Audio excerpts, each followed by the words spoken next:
ఒక ప్రణాళిక, మన ఊరు మన ప్రణాళిక అనే ఒక ఆలోచన తీసుకొచ్చి ఎవల నిధులెన్ని ఎవల విధులేంది అని డిసైడ్ చేసి నెల నెల టెన్షన్గా మనకు ఫైనాన్స్ కమిషన్ నుంచి వచ్చే పైసలు బ్రహ్మాండంగా గ్రామ పంచాయతీలకు అందజేస్తే ఏం జరిగింది? పని జరిగింది. ఒక చెట్టు పెడితే చెట్టు చచ్చిపోవద్దు అని చెప్పి హరితహారం కార్యక్రమం ప్రారంభిస్తే కేసీఆర్ గారు పంచాయతీరాజ్ చట్టంలో పెట్టిండు. ఏమని? 85% చెట్లు బతకాలే, బతికేటట్టు చూసుకునే బాధ్యత సర్పంచులు, ఉప సర్పంచులు, వార్డు సభ్యులు మీరే తీసుకోవాలని. ఇలా కొన్ని ఊర్లు తిరుగుతుంటే నిజంగా కడుపు నిండినంత సంతోషం అవుతుంది.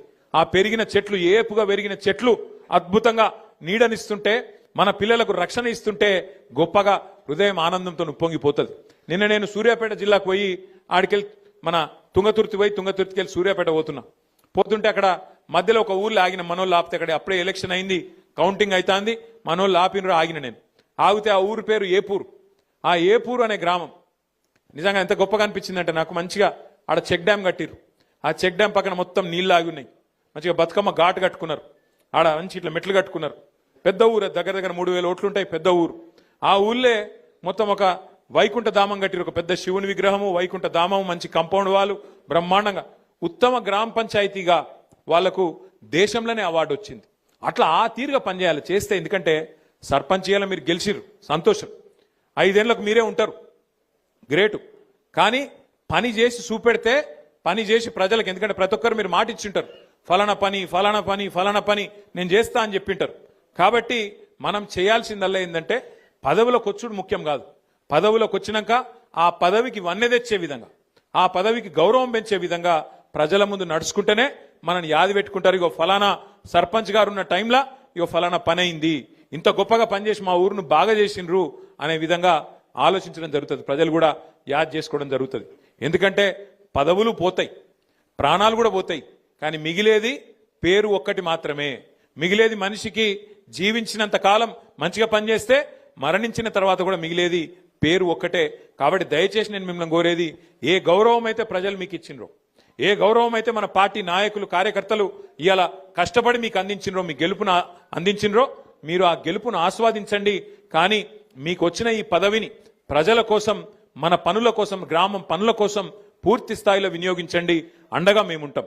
మన ఎమ్మెల్సీలు ఉన్నారు, ఎమ్మెల్యేల సంబంధించి మరి కొంతమంది ఎంపీలు ఉన్నారు, 4 రాజ్యసభ ఎంపీలు, అక్కడనో ఇక్కడనో కొంత నిధులు కూడా అందించే ప్రయత్నం తప్పకుండా చేస్తాం.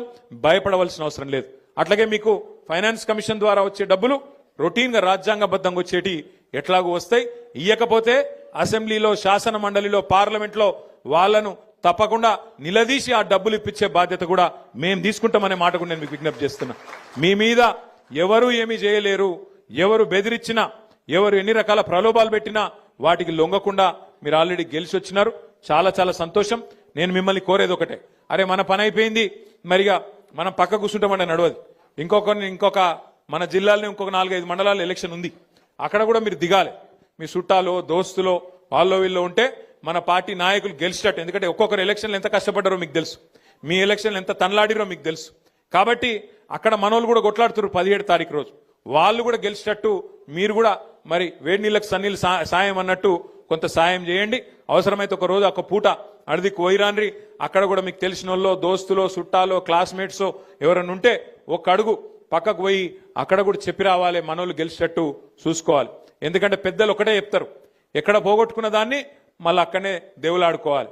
మనకు అధికారం పోయిందని బాధ లేదు, అధికారం పోయిందన్న బాధ ఏం లేదు. సరే, వేములవాడలో మీకు తెలుసు, పాపం 4 సార్లు ఓడిపోయింది ఆయన అని చెప్పి ఆయన ఏడుచుకుంటా తిరిగితే ఏదో 4 ఓట్లు వేసిరు. ఆయన ఏం పెద్ద మెజారిటీతో నేను గెలవలే, తిప్పి కొడితే ఎంత 12,000-14,000 ఓట్ల మెజారిటీతో గెలిచిండు. ఆయన ఏమో పెద్ద దానికేదో చాలా గొప్ప ఇది లెక్క. తెల్లారులేస్తే కేసీఆర్ గారిని తిట్టుడు, తెల్లారులేస్తే కేసీఆర్ను అట్లా ఇంత మాట అంత మాట అనుడు. గది కాదు కదా గెలిపించింది నిన్ను. శాతనైతే మాకంటే ఎక్కువ పని చేసి చూపెట్టు, శాతనైతే మాకంటే ఎక్కువ చెయ్యి. రైతు బంధు 15,000 చేస్తానో కదా చెయ్యి, 4,000 పెన్షన్ చేస్తానో కదా చెయ్యి, మహిళలకు 2,500 ఇస్తానో కదా ఈ పని చేయగలిగితే గా పని చేయి. తెల్లారులేస్తే కేసీఆర్ని తిట్టాలి, తెల్లారులేస్తే బీఆర్ఎస్ వాళ్ళని తిట్టాలి. గది కాదు కదా రాజకీయం అంటే. అందుకే నేను మిమ్మల్ని కోరేది ఏంటంటే, ఇక ఎలక్షన్ల దాకానే రాజకీయం. ఎలక్షన్లు అయిపోయాక పనిలో పడాలి, పని చేయాలి. గ్రామానికి, రాష్ట్రానికి, ప్రజలకు, మనం ఎన్నుకున్న మన ప్రజలకు మనం సేవలు అందించాల్సి ఉంటుంది. ఆ దిశగా ముందుకు పోదాం.